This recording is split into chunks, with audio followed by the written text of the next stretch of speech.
This podcast is brought to you by the North Dakota Petroleum Foundation. From heating our homes and powering our vehicles to cell phones, clothing, and medical equipment, oil and natural gas makes everyday life better. North Dakota Oil and Natural Gas, advancing the possibilities. Learn more at ndpetroleumfoundation.org.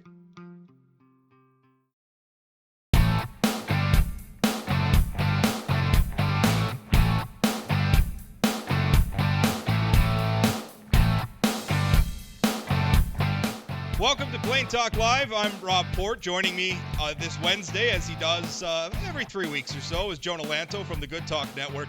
You know, today we're going to talk about a few things, but the big thing we're going to talk about is there are some very interesting things happening on the energy front and also on the front of how we consume energy. Governor Doug Burgum, not that long ago, announced at an energy conference, a petroleum energy conference, as a matter of fact, the Williston Basin Petroleum Conference, that he is setting a goal for the state of North Dakota to become carbon neutral. That's interesting, and that's a big change. We are talking about a Republican governor who is in charge of a state that makes an inordinate amount of revenue and economic prosperity from the oil and gas industry and also the coal industry. So for him to say something like North Dakota is going to go carbon free, one of my other guests, Chad Oban, on an earlier episode said that former executive director of the North Dakota Democratic Party said that it was one of the most liberal things he'd heard a North Dakota politician say in a long time, which I don't actually think it's that liberal, because what he's talking about is not going carbon free by hamstringing the energy sources. He's talking about going carbon free by investing in the sort of technology that can capture carbon and to innovate and to invent, and so that we can keep using these resources in a way that's mindful and in recognition of modern understanding about the climate. But there's a lot of things happening. We have a presidential administration that's pushing electric vehicles in a big way. Obviously, we're seeing a very big debate about renewable energy, wind farms, solar power, and their place on the grid. So as all of that comes in, I'll bring on my guest, Jonah. And, you know, Jonah, you were really interested in this topic. You brought it up to me and pitched it to me as what we ought to talk about today. And I talk about energy. I write about energy all the time. How can you not? If you're talking about North Dakota politics, you're going to be talking about energy quite a bit because we produce quite a bit of it here. But how did this get on your radar? I got to give props to Snacks Daily. It's one of the podcasts I listen to every day, Rob. It's about 15 to 18 minutes of really excellent information. They cover 3 stories every day. They've covered several stories on the energy front over this year, and some of them that have really caught my radar. The Exxon story, of course, sort of being reimagined. Their board is being reimagined by people who are pushing Exxon toward more carbon neutrality and investing into green tech. Exxon posted its first series of losses in like 40 years last year. Their stock is down 40%, and people are freaking out. Billionaires, people who with a lot of money on the line are looking at that and freaking out. What's going on? Well, Exxon's not moving into the future. They have been a stalwart, stubborn, not wanting to move on green energy for a long time. So that's one of the many stories. The other one that, of course, really caught my guard among many is that globally, some of the biggest investors across the planet and in this country, although we're behind in green and renewable energy, are in fact oil and gas companies. And it seems that the fact these investments are happening at the top level, I feel there's a disconnection between a lot of people who understand oil and gas. When people hear oil and gas, like Burgum's statement, people who work in that industry, people who invest in that industry, especially here in North Dakota, they're really staunchly defending oil, and that's a buzzword for them. They feel cornered. That's dangerous. You're threatening our jobs. You're threatening our way of life. And I don't think anybody's threatening anyone's way of life. This is the wheel turning into the future, and these companies understand, in conjunction with the way governments are investing, in conjunction with the way consumers are investing, that moving into green and clean and renewable energy is the future. It's coming, and we've Yeah. got to find a way to adjust, or you're going to be left in the dust, like Blockbuster, like Hollywood Video, like video game stores, left in the dust of Netflix. You're going to be gone. This is where I rain all over your exuberance, because I mean, starting off with Exxon's example of, losing 40% of their stock shares. That's ignoring the fact that we just came through a global pandemic where everybody was told to stay home, everybody was told not to travel. That had an enormous impact on the oil and gas industry. Of course, one of the largest oil and gas players in the world saw their stock prices tumble when a pandemic went on. So to attribute that all to, Exxon is stick in the mud. Exxon's been talking about moving into the green energy sector for years. And as a matter of fact, you're kind of making two contradictory points, where on one hand you're saying that some of the biggest investors in the green industry right now are the oil and gas industry, while talking about one of the biggest players in the oil and gas industry somehow being sticks in the mud. I don't think that that's necessarily true. And in fact, I think part of the problem is that this debate has become so partisan. For instance, when you say nobody is threatening anybody's future who works in the oil and gas industry, have you paid attention to any of the pipeline protests? Because I'm pretty sure if you paid close attention to what the people at the Dakota Access Pipeline protests are saying, you pay close attention to what the people at the Line 3 protests going on in Minnesota right now are saying, they very much want to put the oil and gas industry out of business. And let me say this. If we reach a point, you're talking about extremists, Robs. I'm talking about billionaire investors. These are very two different conversations. Sure. But I think we also can't ignore how much politics plays a part in this. What really bugs me, for instance, when we talk about coal, and people say, well, coal plants are going bankrupt because of the market. It's an old and busted technology. We're moving on to new and better things. But we're ignoring the fact that we have had a presidential administration in the Obama administration, now again in the Biden administration, that was actively hostile to the coal industry. When the Clean Air Act was passed under the Obama administration, it seemed specifically tailored to attack not just coal power generally, but coal power specifically in North Dakota, the way it would calculate some of its emission standards. Also, you can't ignore the fact that coal's biggest competitor right now, the wind energy, has a production tax credit that is enormous. And the politics around that are some of the most disgusting thing I've seen in a long time, because the wind industry keeps telling us over and over again that they don't need the production tax credit anymore. We're fine without it. We don't need it anymore. And then every year Congress slips it into some year-end bill, and we end up with another year worth of the wind power production tax credit. And remember, every time it's renewed for another year, that means that every project that is launched and qualifies for the program during that year gets 10 years worth of subsidies. So if you qualify within that 1-year window, you're qualifying for 10 years worth of subsidies. This is an enormous problem. I'm a proponent of the free market, but when the government gets in and you have politicians saying, we want to promote electric cars, we want to promote wind power, we're going to give subsidies, we're going to give all this money out, that distorts the marketplace. Now, I don't have a problem with moving on to wind and solar and renewable power, but we need to do so because it works, and not because a bunch of politicians have decided that that's the way to go. Because it doesn't seem it's just the politicians, though. It really seems, again, globally, not just in North Dakota, but across the United States, people are spending their money more greenly. There is a higher willingness by consumers to spend money on green companies. Well, absolutely. Look at what's the big retail giant right now, Amazon. So we're paying to have deodorant shipped across the country in cardboard boxes. That's green. I mean, you can point out the ironies of all of it all you want, but that's how people are spending. If you put a green label on it, there's spending happening there.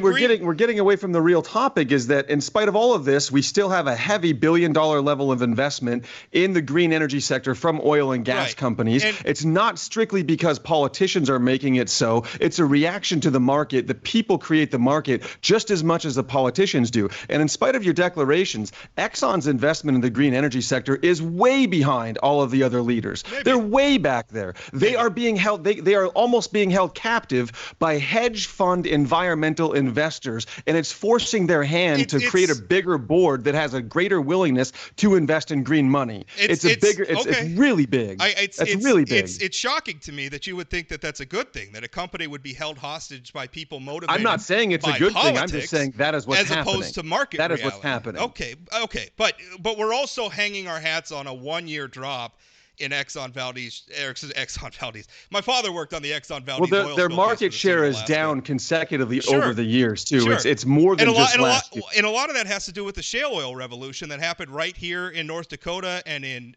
the Utica Shale, the Permian Basin.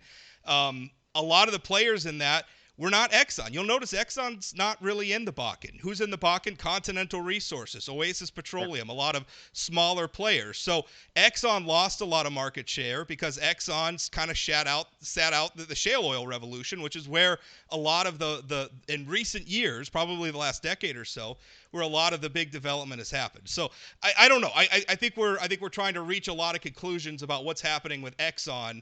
And listen, don't get me wrong. There's absolutely corporate activism going on in these businesses, and it's not just happening there. We're seeing it with people, the divestment movement, right? Where people were trying to get companies like Wells Fargo and say university endowments, and they're trying to divest those from being invested in petroleum, the petroleum industry.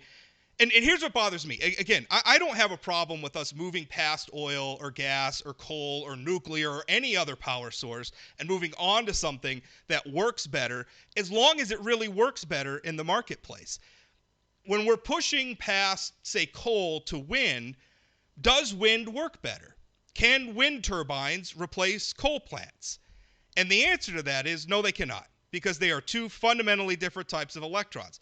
Wind produces power when the wind is blowing. Coal produces power whenever you want it.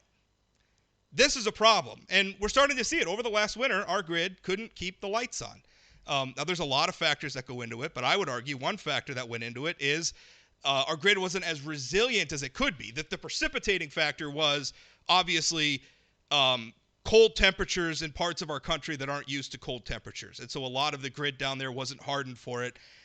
But the fact that it wasn't resilient enough to overcome that was the fact that you can't just flip a switch and turn on the wind turbines. So this is my problem. This is what scares me, is that we're going to push our way into a future that is servicing a political desire rather than a market desire. And our government has done this before. We had a subprime mortgage collapse in the marketplace because everybody was out there. Wait. Let me finish making my point. We had a collapse in the subprime mortgage market because the government decided that home ownership was something worth promoting. So we promoted home ownership. All the wizards of smart in the financial industry built the subprime mortgage market in order to satisfy that political demand, and the whole thing collapsed. The government decided that sending people to college was a good idea. So we turned student loans into a de facto entitlement.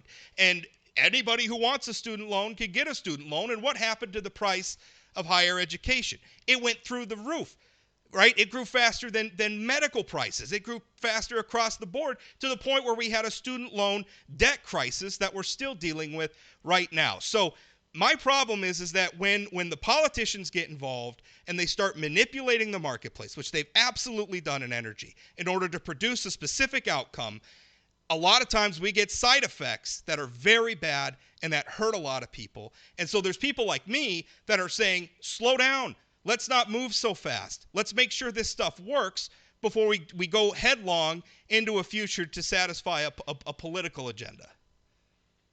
Yeah, hey, I like having a plan moving into the future, Rob. I can't disagree with you there. This is not something, even as somebody who supports the idea of a greener future, it's not a button. You can't press a button and make this happen. There's going to be blowback. There's going to be change. With change comes there's sacrifices that get made along the way with progress, right?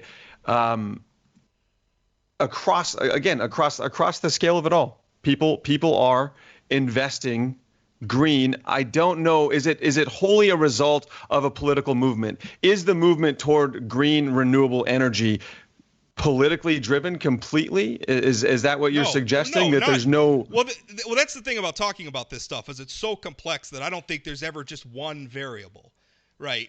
So part of it is a continuation of innovation and improvement. I think a lot of people look at the oil and gas industry, or they look at the coal industry, and they think it's operating the same way it was 100 years ago, which is just not accurate. There has been constant innovation and improvement. Taking, again, coal, for instance, mercury emissions from coal plants were a big issue. They resolved that issue. Sulfur emissions, acid rain, were once upon a time a big problem. They solved that emissions issue. What we're being asked to believe now is we have to move past coal, because coal can't solve the carbon problem. And what Governor Burgum is saying, and what I think a lot of other people are saying, is yes, they can.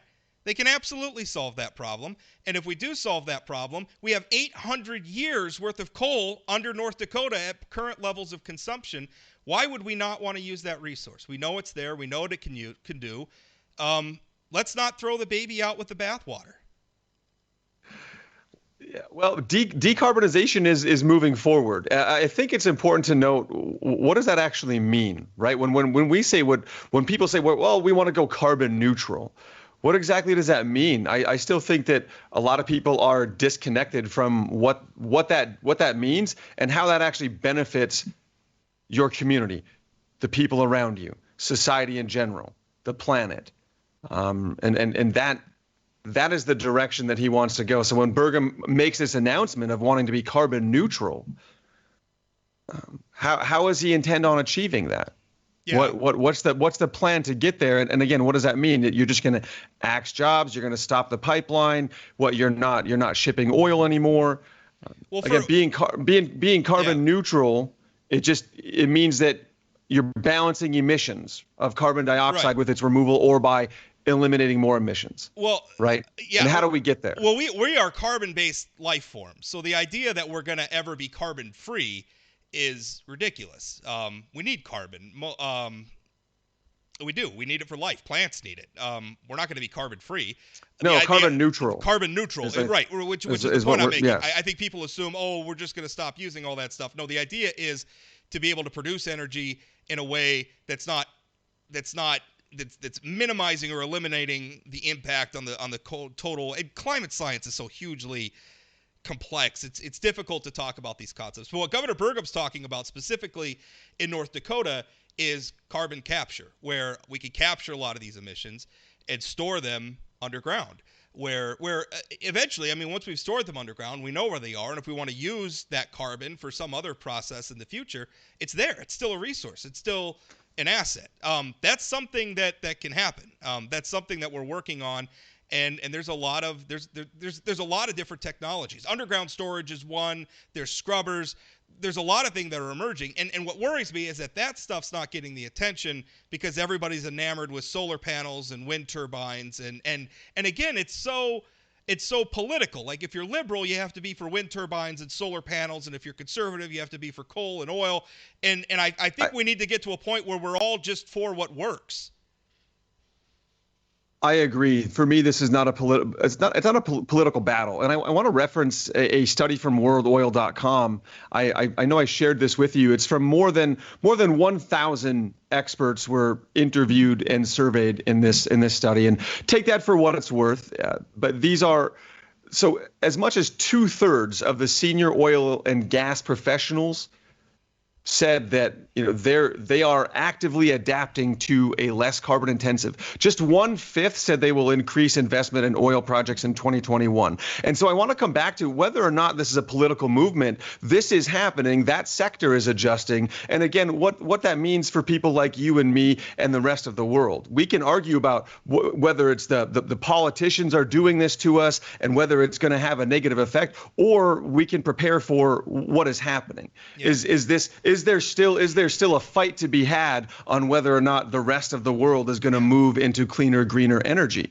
How you're going to draw a line in the sand And how long are you going to sit there and defend that stance until what point? Until the world passes you by? Because I mean, I hear a lot of your arguments, and I'd love to see new technology in coal that allows us to get everything we want it to be. But right now, is there somebody investing in that? Yeah, because it seems like most of these. You should Google Project Tundra right here in North Dakota. Fantastic. That's a project. That's good news. The University of North Dakota Energy and Environment Research Center is very much a part of that. I mean, these are things that are happening right in our state.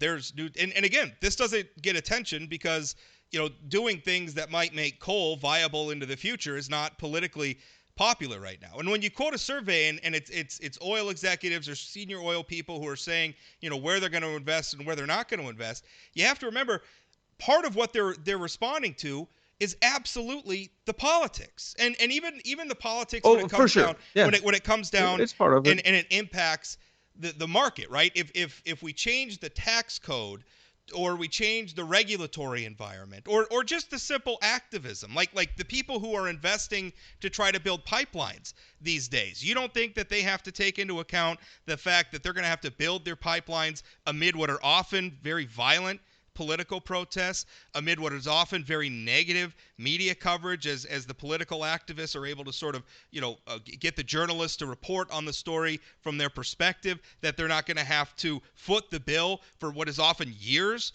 worth of litigation. I mean, the Dakota Access Pipeline is built, and it's moving oil now, and it's still in litigation in court. That's been going on literally for years, and it could still be shut down any day now by a judge just with a stroke of the pen.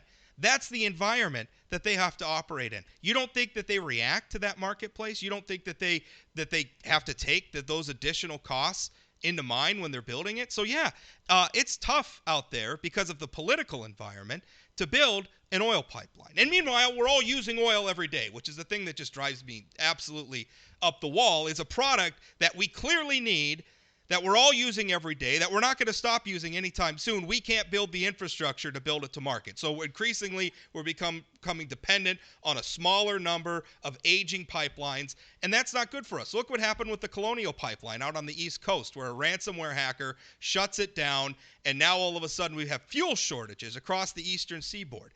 We're more resilient to that sort of thing when we have more pipelines.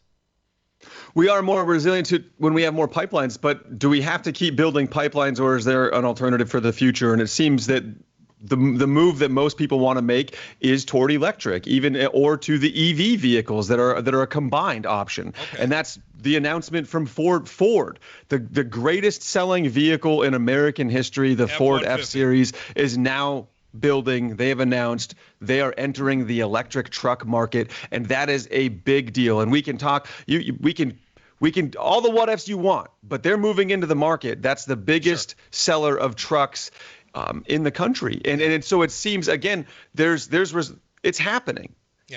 There's a what's going to happen? What comes next? So, is it Butler Cat? Are we going? Is it electric Bobcats? Is it electric? Right? There's people that are looking for it, and I agree. Right now, hey, especially in North Dakota, the answer isn't there. We're not ready to move all electric, and not many places are.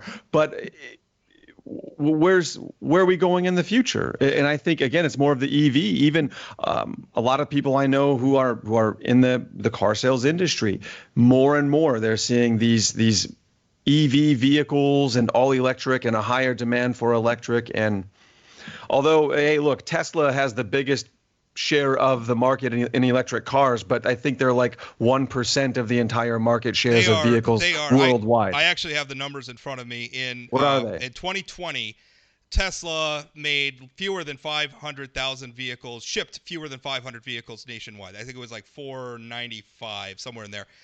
I'm looking. Which did meet their goals, though. That did meet the goals they had in place. Actually, their stretch goals. So that's important to note. But General Motors shipped 5 million in the U.S. market alone. So, in fact, even in California, which I think you would probably agree is probably the primo market for number electric one vehicles. Market for Tesla. Number one market by you're talking about registrations of all electric vehicles amount to just 650 out of every 100,000 vehicles registered in the state of California.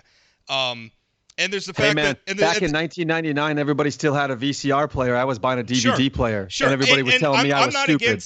I'm not against. I think Teslas are cool as hell. If I could afford one and it was Oh, I practical love for it. my family, I would absolutely buy one because I think they're cool. But here's the problem: Tesla's not making money. Tesla, in fact, there's a weird thing. 14 states, including California, require automakers to sell a certain amount of electric hybrid vehicles or other zero-emission vehicles.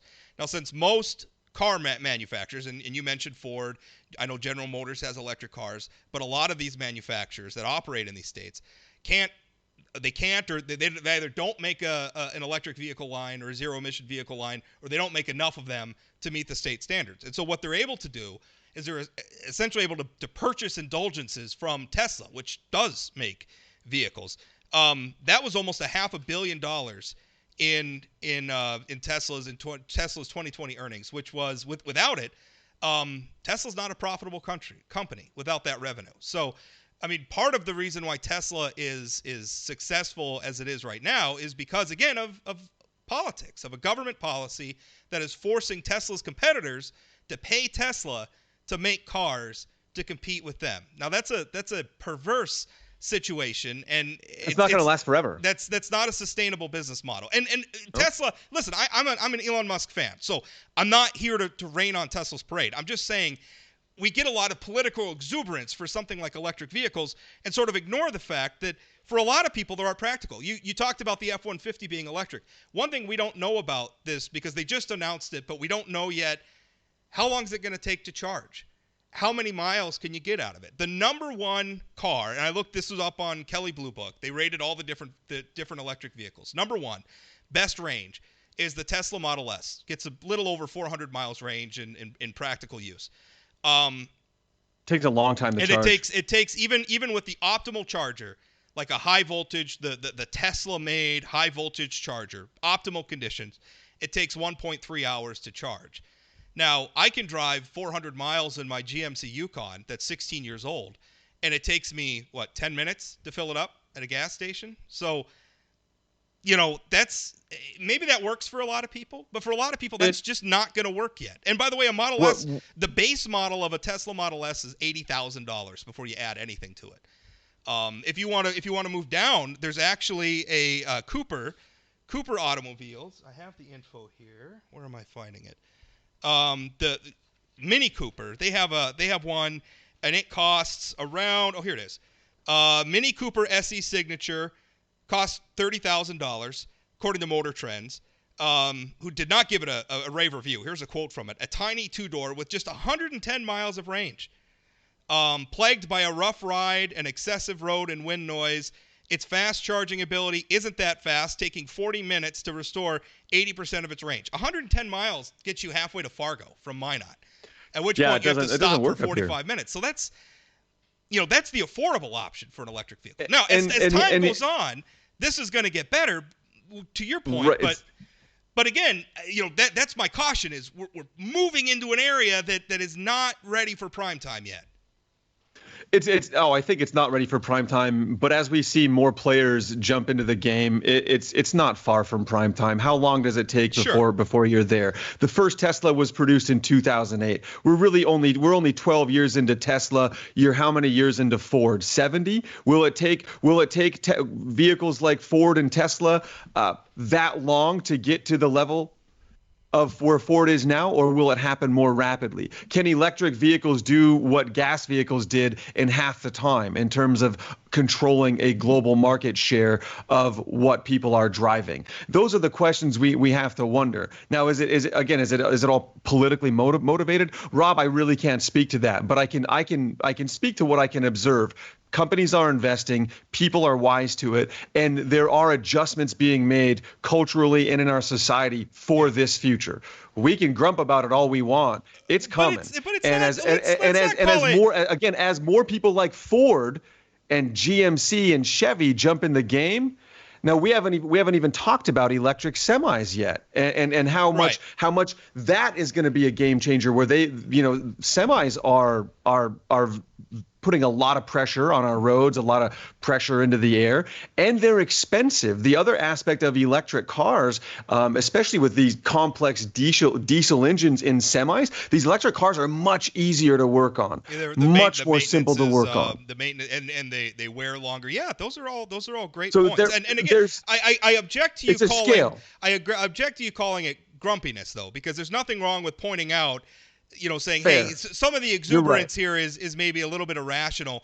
All I'm saying is pump the brakes a little bit. And one mistake that we make you can't pump the brakes on progress. You got to go. When you got a vision, you got to move for it. If somebody told me to pump the brakes on my great idea, I wouldn't be sitting here talking to you today. Yeah. Hey, listen, but when we're talking about government policy that's going to come in and start, because again, when we're talking about purchases for electric vehicles, here's a perverse incentive.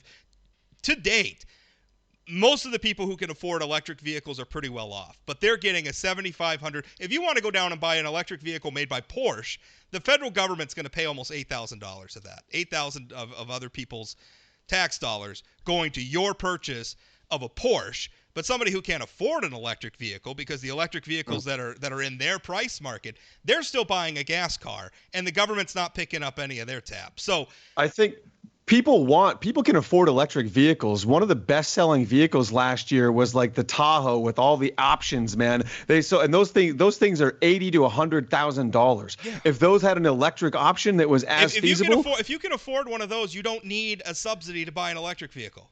No, you don't. You don't need it. But again, people have the money. There are more people with that kind of money spending it on vehicles than I think we realize. I think you drive through Minot, you drive through Minot, and how many of those are out there? Yeah, you can buy that, but you need it for a family. There isn't a big family option in the electric vehicle market yet, but we're getting there. Again, as investors are coming on. My point is, it's happening. Good products don't need subsidies because people just want to buy them. Nobody has to subsidize me buying video games or anything like that, because I like them and I want them, or books or anything else, because they're products that meet something I want. There's demand for them out there, and nobody has to pay me to go do it because I want them and they fill a need. So I some of this stuff, and again, this is my objection to the government getting involved and pushing us towards an outcome that is considered politically desirable, as opposed to an outcome that is driven by what people actually need. And again, I really think electric cars are cool. I think that they have a very bright future. I think we just need to be careful about not creating a problem. I also think higher education is cool, but I think it's terrible what the government did to student loans. So this is I agree. That's the point. That's the point I'm trying to make. I like an outcome that people need, Rob. It's an interesting line, because who determines what people need? The people. I can determine. I can determine what I need. Right. The market is determining what people need, and again, the market seems to suggest that the demand is for electric, green, moving away from the market. All of it. The market, whether it makes sense or not. The market as influenced by government subsidies and political promotion and everything else, and that's what I want to get away from. I want the market to move us into this area, because when the market does it, I have more confidence that it's going to be a sustainable move that's not going to end up hurting people and creating a lot of ugly side effects than if the government does it, because the right people lobbied their other right people and everything else. Here's the other problem with moving to electric vehicles, though. Our energy grid's not particularly stable now. Again, after the summer that we it's not. It's not ready. So if we're talking about, even in California, it's electric vehicles are 650 out of it, whatever out of every 100,000, whatever percentage that works out to be. Where's the number? I think if we go back from like 2006 to 2020, like 1% of all vehicles sold were all electric vehicles. So the problem is, if we really move into an area where electric vehicles become, even 45, 50% of all vehicles registered and operating on the road, that is a enormous increase in the amount of electrical demand. How do we meet that electrical demand? Right. If we're trying to meet I'm curious myself. I really am curious myself. So I want to know, because people want to see it. How does it happen? Right. again, some sort of, I don't know, maybe the idea isn't out there yet, right? Maybe the answer hasn't even been invented yet. Which is part of my problem with the government Right. pushing people to electric vehicles at a time when the power grid's not ready for electric vehicles. It's not the first time government forces have inspired innovation. When we invested in NASA, we were winning the space race. That government fueled that innovation. Sure. But government, at what point? It helped. The innovation was a government mission to land on the moon. That's not the same thing as changing the way everybody gets to work in the morning. These are two very different things. I agree completely, but we can't pretend that government investment and subsidies have never helped innovation. I've said, as a matter of fact, the carbon capture technology that I've been promoting, that I support, is very much being subsidized by the government. And as a conservative, I can say, and I fully support the government being involved in research and development. And as a matter of fact, when we talk about subsidies, I get a lot of greenies who say, oh, well, the coal industry is subsidized, right? And what they're talking about is research and development dollars that are committed to things like carbon capture, right? It's not a production subsidy where we're just paying wind companies to produce wind power. That's a different thing. It's R&D. It's even better. That's a different thing where we're saying, well, let's figure out how to use coal better. Government has a role in that. Government has a role in developing battery technology that might make wind viable and solar viable, or more viable than it is today as a base load source of energy. So government has, but there are a lot of side effects here as we're pushing onto this stuff. The electrical grid's not ready for it. If we try to build enough wind turbines and solar panels, well, these are very dispersed, right? But by definition, the wind turbines can't all be in one place. They have to be spread out all over the place. Well, then you have to bring the power from all over the place. That means crisscrossing our state, our country, with transmission lines all over the place in order to bring that power to market so that people can actually use it. Solar power is the same way. That's a very different prospect than if you build a coal plant, which, although big, sits in one place. And then you can build the transmission line just straight to the coal plant. You don't have to spread the transmission lines all over the place, or the nuclear plant, or the gas plant, whatever it is we're using. Wind and solar are very different in that way. So, again, there's a lot of side effects here. I think people pushing this stuff just aren't thinking of, or they're choosing to ignore. Oh, I agree. There's always, again, there will be side effects, and I even agree with many of your points. Like we stand very similarly on a lot of this, and I want to come over to, I know we got a few other topics I want to hit today too that I was excited to chat about. This is a great conversation, but I want to end on the thought of the potentially massive reinvestment in American infrastructure. Yeah. I believe in many ways is in fact long overdue. If you're going to massively invest in infrastructure, what are you doing? Are you building for now, or are you building for the future? And it's a really difficult question, right? It's so massive. I think it's actually difficult for many of us to comprehend, because look, we're everyday people. It's not for some of us, it's never going to affect our life, right? We're still going to wake up. We're still going to feel like. Right, but it's so big. It's so big, and it's such a big investment. And if it does go through, what does that investment look like, and how are we preparing for the future? It's the same question they had to ask when they invested in with GE and electric, when they determined that was a public utility and all businesses needed access to it, right? It changed the shape of the way our whole society and our entire country developed. And right now, this infrastructure plan could be that. But what does it look like if we're just building the same stuff we've been building for 30, 40 years? Yeah. We got to do better than that. Yeah, maybe, but also you can't ignore the present either. Right now, we're using oil, and yet the infrastructure that we need to bring that oil to market, because we're not going to stop using oil anytime soon, the infrastructure that we need is consistently being roadblocked. You tell me a good reason why we can't build the Keystone XL pipeline across the U.S.-Canadian border. That thing has been studied for more than a decade. And from presidential administration to presidential administration, it's like a ping pong ball that just keeps getting whacked back and forth. They get tied up in courts and litigation. You have political activists blocking its way. The Line 3 pipeline, the Dakota Access Pipeline. I could go down the list. That's a product that we're using. That's actual infrastructure. Why can't we build it?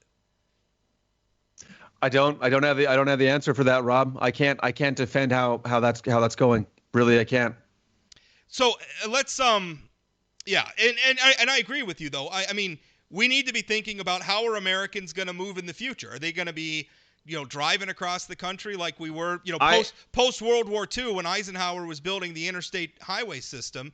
I mean, that was a very different time than the United States of today. Governor Burgum talks, and he's talking less about, sort of nationwide, more about local infrastructure, where he's talking about denser development, walkable cities, maybe less car-intensive cities. A lot of that kind of development makes sense, and that's infrastructure stuff. But the problem is that stuff's not sexy politically. One of the most consequential things that just happened. But it's so needed. These are such good ideas. It's something I've thought about again for a very long time, even in our own city. The accessibility movement through our city is so incredible. Shout out to Scott Burlingame and the folks at Independence Inc. and Minot, anyways, who've helped really create that movement to make it more walkable for people of all types. It's a big deal, and you're right. It's not sexy. Yeah, right. But nobody sensible. Nobody notices a sewage plant. Nobody cares about sewage plants until their toilet's not flushing, right? Nobody cares about the power grid or power lines until the air conditioning's not coming on. So we don't. I spend a lot of time on the road, and I see look, man, we got some rickety old power lines out there. Yeah. We got some. It's not great, right? And here's one of the most consequential things that they just did in Bismarck is legislation where we're going to start bonding our own infrastructure. We have billions of dollars sitting in the legacy fund. We're essentially going to lend it to ourselves. We're going to give ourselves optimal rates, right? So we're not spending legacy fund dollars. We're loaning it to ourselves and paying it back to ourselves, but we can bond it cheaper. We can bond it faster than if we went to the private market for this bonding, which means that we can build infrastructure quicker and we can build infrastructure faster. That means cheaply built and faster built water projects, sewer projects, roads, schools across the board. That is huge. But this is all good news. Right. I'm waiting. Where's the catch-22? I feel like you're going to punch me here in the end. What's going on? Well, what did most people talked about the mask mandate bill and the 10 Commandments bill. That's where everybody focused their time and not on the infrastructure bonding bill, which again is not politically sexy. But I'll tell you, there may not be a bill that passed out of this legislative session or maybe any legislative session for the next decade that's more consequential than that bill. It is a big, big deal. That's exciting. It's exciting for the future of North Dakota. It is, for sure. I'm with you. All right. Should we switch topics? Let's shift gears here. What else we got today? I feel like on that one, you and I agree quite a bit. It's just... No, we do. I think you have more frustration with the political side of things than I do. I have a lot of frustration. And I know because you are much more deeply entrenched in that aspect of the conversation than I am. I'm more the consumer side, right? I'm more. Right. It's just a little different. But you can't ignore the political side because politics are I don't make the policy not at all around this stuff. It's hard. So this got on my radar. Are you a vapor? Are you a smoker? You do use tobacco? Any of that? Maybe you don't want to say. No. Yeah. Neither am I. It interests me, though. I see a lot of parallels between the people who get uptight about that stuff and sort of the temperance movement of another age, where they have just like a moral objection to people using tobacco. And I don't like tobacco. I don't want to use tobacco. I don't like being around people who are smoking. Vaping doesn't bother me because it's whatever, because I don't have to smell it or anything. So I don't really have a dog in this fight, but North Dakota State University came out and they released a study where they looked at 35 vape shops in North Dakota, and they're complaining that these vape shops don't have the no smoking signage up, and people are vaping within 20 feet of the front door, and the cops aren't doing anything about it, and the legislature ought to crack down and all this stuff. And I'm thinking to myself, heaven protect us from people trying to vape while they're going to a vape shop to buy vape products. I mean, as a practical matter of public policy, what are we accomplishing with that? And why are we spending so much time on this issue when really, I mean, at some point, I think the government has a role in informing people that there are health risks, right? As we understand more about, and obviously we understand a lot about, I think the book's closed. Using tobacco, not good for you. However you're using it. Not good for you. Not good for you at all. But I think once we've informed people of that, you just let adults make decisions, right?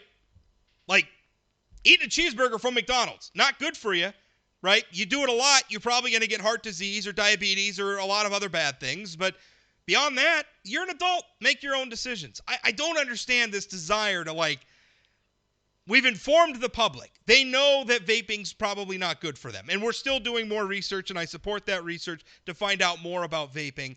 But at the end of the day, I think you just got to let adults make decisions. What is this impulse? I think it's that human impulse where some people just are afraid that somewhere someone is having a good time in a way that they don't like. Yes, Rob, you that sums it up right there at the end. Someone somewhere is having fun in a way I don't approve of. Everything is missionary, it's standard, and I've only got one way I do things, and it ain't no new way. And yeah, I mean, many of these same people, they were watching their grandfathers smoke cigarettes without any filter, right? Non-filtered cigarette. Rolling his own, right? Rolling his own. And it's, I respect the 20 feet rule, but if you don't vape, you're not going to a vape shop.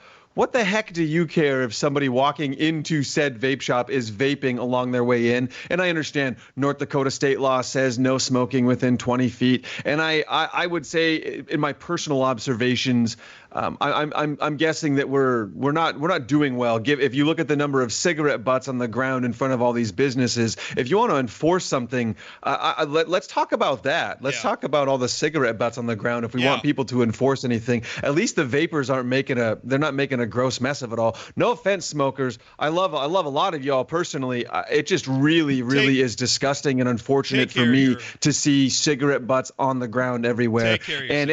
But again, is that something that we want to bring? Should I bring that to the attention of my state legislature, that North Dakota is under penalizing littering? We're under penalizing. Rob, we're not paying and look, that's something I could get really worked up about, because littering in general sucks. My family spends a lot of time outdoors at state parks and things like that. We pack in, we pack out. Sometimes I'm packing out other people's trash. That's a bigger problem. We geocache, and every time we go geocaching, we have an empty garbage bag with us, and we pick up garbage along the way. It's just one thing we do, because we're walking out back into these areas where people don't go a lot sometimes. And if we see trash, we pick it up. So I just police the vapors. Give me a break. Yeah. So here's a quote. This is from Kelly Buettner-Schmidt. She's a professor of nursing at North Dakota State University, and they're the ones who did this study.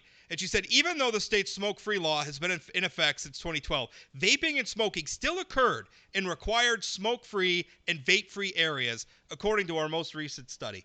And during the legislature, too, there was a bill. It was actually sponsored by Representative Dan Ruby from Minot, and it would have allowed for cigar bars, right? Because right now in North Dakota, you can't, in any space that's open to the public, private business or not, you can't allow smoking. Well, this would have carved out and said, well, like a bar that I think a certain percentage of their sales would have had to been cigar sales. They had to do special stuff with their ventilation. There were a lot of different requirements that they had to meet to do it.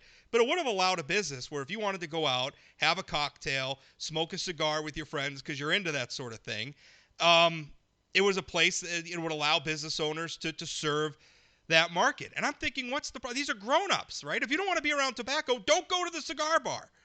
Right? Or if you do, go to the cigar bar. It's personal choice, really, at that point. It really is.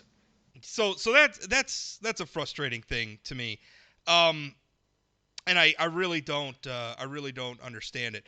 What else you got going on your mind? We went through electric vehicles. We defended the honor of the vapers. What else is going on? Hey, on a personal note, so on the Good Talk side of things, I'd like to give a shout out to what we got going on this summer, Rob. A pretty big show. It'll be our 10th show of Good Night Live. That's our late night comedy show that we produce. The host is Jake Throwkill. It's produced by the Good Talk Network. It's a late night comedy talk show, and it's making waves around North Dakota. We've really brought the late night comedy talk show theme with a Midwest style. You know, Kimmel and Colbert and a lot of these guys, they're really political, they're really coastal, and we've given this a Midwest flavor. We think that's pretty important. So we're hitting our biggest stage yet ever. The Minot State University Summer Theater Stage on July 15th. That's a really, really, really cool deal. I have not been to one of these. I would tell you it would be nice to have some of that content that's maybe not 100% hostile to people who live in our part of the world or people who maybe see the world like I do. Because I don't even bother with late night TV anymore. It's not being programmed for me. They clearly don't care about my viewership. Yeah, I definitely agree, and that's part of what we've identified and how we feel with Good Night Live. So if we make fun of politicians, we're doing it to the ones in our own backyard, and we make fun of all of them. That's all I ask. Well, we make fun of people on both sides of the fence, but really it's more about the well-written comedy than anything else. So July 15th, our 10th show. We've been doing it for 3 years. It's really fun stuff, man. We'd love to see a good crowd. I think it's maybe worth talking about the end of unemployment. I know you had a professor from the university on your show. I guess I'd be curious if you could just give me the highlights from what he had to share. Was he an economics professor? Because I'm always really interested in the actual economics of these topics. Yeah, he was an economics professor. And one thing he talked about, there's a rule in economics that you get more of what you pay for, right? Where the marketplace, and there's markets in everything, and marketplaces pursue profit, right? And profit being defined very expansively here. If there's an incentive to doing something, someone will do it, right? Like there's a market for illegal drugs. And so regardless of what the laws are, people serve that market because there's demand and there's profit to be made. So you get more of what you pay for. So if the government decides to make it more lucrative to be unemployed, it follows that you're going to get more unemployed people. Now, that being said, I am personally very much in favor of safety nets. I don't know very many people who have made it through their lives without having to hit a safety net at one point or another. I'm glad that they're there. But as public policy, I think they need to be designed to not be really that comfortable, right? It's a thing, you hit it, it stops you from hitting rock bottom, and it puts you in a position to where you can bounce back and become self-sufficient again. That is the optimal safety net. Easier said than done a lot of times, I know. It's more complicated in practice than in rhetoric. But I have a problem with programs that give people an incentive not to work. And I think it's a dangerous thing for our society. I think, and this is something that the professor and I spoke about. It's something that has a lot of other, potential social. And people aren't going to work. You're going to run into mental health issues. You're potentially going to run into substance abuse issues. You're potentially going to run into crime issues. There are a lot of side effects to moving people, able-bodied people, out of the labor market and keeping them out of the labor market for extended periods of time. Now, we just came through the pandemic, and that was a extremely unique moment in time. And I was in favor of a more expansive safety net during that time. But we're post-pandemic now, and we come to a point where it's time. It's time for people to get back to work, particularly when there's opportunities. When Governor Burgum announced our state ending participation in the federal, he called it the federal top-off, right? Because they were adding some money on top of the existing state-run unemployment program. He pointed out that we had about 2 job openings for every 1 person on unemployment. People need to go back to work. And I think it's time. Now, the counter argument to that is people saying, well, these businesses need to pay more. The problem isn't the unemployment benefits. The businesses need to pay more. And what the economic reality to that is if you drive up costs for businesses, right? And one of the biggest costs in any business that you run into is labor costs. You have to pay other people to work for you. If you drive up the cost of labor, then the business is going to recoup that by driving up prices. And if we drive that, as that extrapolates across the economy, what you get is inflation. And the cost of living goes up, and then whatever benefit you got from the higher wages is going to be offset by the higher cost of living. So really it becomes a sort of a vicious cycle. And again, my advocate is step back. I am for some level of safety net, but I think when we expand it, we start running into problems. It's a really complex issue that clearly we can't go that deep in today. But I guess I hear you always hear, what if you're incentivizing people not to work. And I guess I just wonder, perhaps I'm a bigger optimist than many other people, but I wonder, maybe it gives people an incentive to find a better way to work or a better way of life. How many people had a quote come up, right, where they were making more money on unemployment than they were making at their regular job pre-unemployment? I'm not mad at that person for getting that extra money. And I just wonder how many people who were in that situation were able to rise higher than they were pre-pandemic, because in spite of the struggle that a lot of folks have had, I know businesses and business owners and people who are entrepreneurs who are at the best that they've ever been. And in some cases, maybe it was that little boost of help that they got. So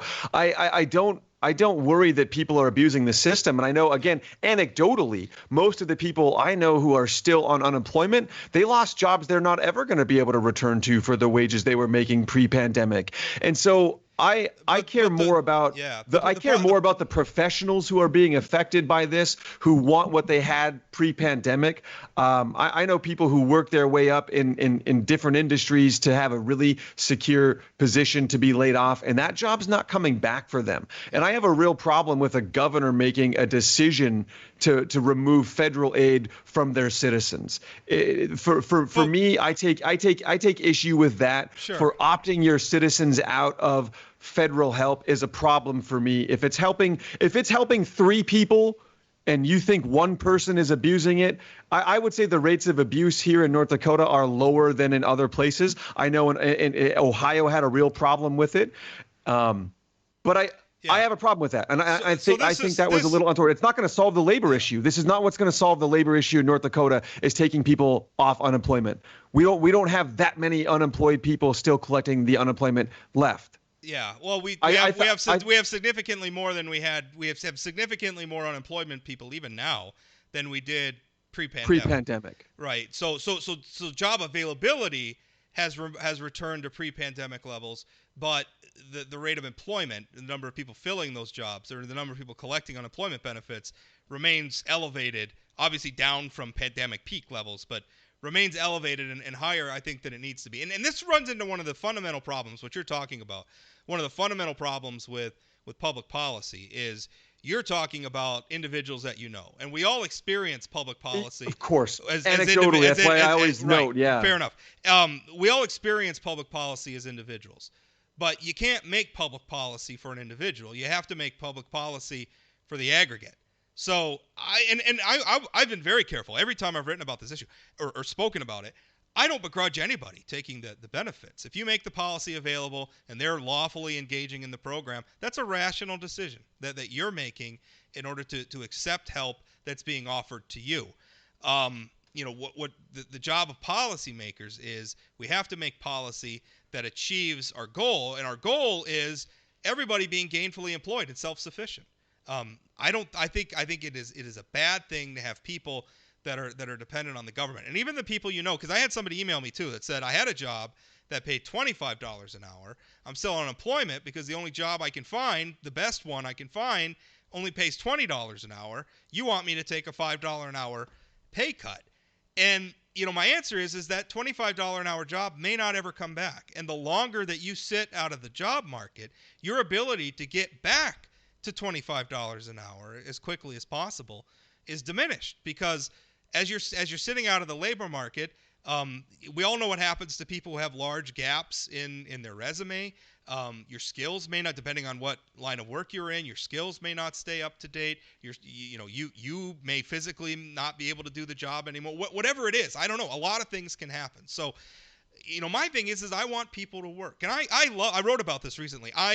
And maybe I'm a weirdo. I love work. I have been continuously employed since the 4th grade when I was delivering papers for the Minot Daily News. And from there, I went on and I was detailing cars. In the summer, I used to work for a call center here in Minot doing computer tech support over the phone for Gateway Computers. I served civil process. I served divorce papers and eviction notices. I used to go down to the courthouses and look up records. I mean, I've never been without a job since I was 10 years old.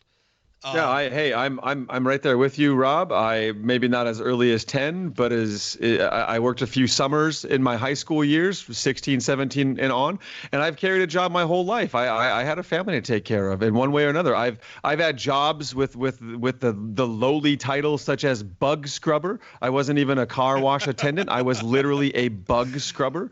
I've you got to be good groceries. at scrubbing bugs before you get they don't just let you run the hose right away. Yeah. So hey, I've run the mill. I've in the restaurant industry, in the service industry, in retail management, in sales, in numerous sales. I sold vacuum cleaners door to door, Rob Port. Okay, I've done things. I've seen things. I know. I've worked my whole life, and I do bear a level of resentment toward people who haven't. I do. And I can't not. And for people who have willfully chosen to never seek gainful employment in their life, it bothers me. You can work, and you're just choosing not to. I agree. I have a hard time with that. I have a hard time with it as well. This last year and a half or so, very different. Extenuating I think it was circumstances. It was such a. I think for me, I saw what was a real opportunity for people to put more money in their pockets than at any time ever before. And I know I trickle down economics doesn't work. You know what happens if you give the people on the bottom the money? The guy on top is going to get it anyways. But at least it moved through the hands of the poor person. Right? Or at least it moved through the hands of that person at the low or middle level. And so I see this put more money in people's pockets. On the flip side of this coin, unemployment money, how many dollars did it put back into North Dakota coffers and businesses last year? But that's also like $500 million? Yeah. But that's $500 million to North Dakota businesses through unemployment. So it's really cyclical. I know we're over time, but I can't abide a governor that's taken federal aid from his people. It's not going to solve the labor crisis, and we should just let people. But it was intended to be temporary. I mean, we can't. It was federal aid that was created for a temporary situation. The situation is ending now. So it's time for it to go, and you should look up something as we're ending the show here. You should look up something called the broken window fallacy, because all of that unemployment, those dollars, had to come from somewhere, and where it's coming from is a federal government that does not have the money. And as we've injected this money, look at what's happening with inflation rates. The cost of living is jumping very, very fast. The price of lumber is up. The price of food is up. That hurts people, right? Because wages aren't, even people with jobs, wages aren't growing that fast. And now suddenly the cost of living is going up because of all the money that the government is essentially printing and pumping into the economy. So wages weren't growing efficiently enough pre-pandemic either. That's fair, but inflation at least wasn't growing like it is now either. So the problem is there's no such thing as a free lunch. There never is. Jonah? Not unless you're beating somebody up for it. Good talk, Rob Port. We'll see you out there. Thank you, Jonah.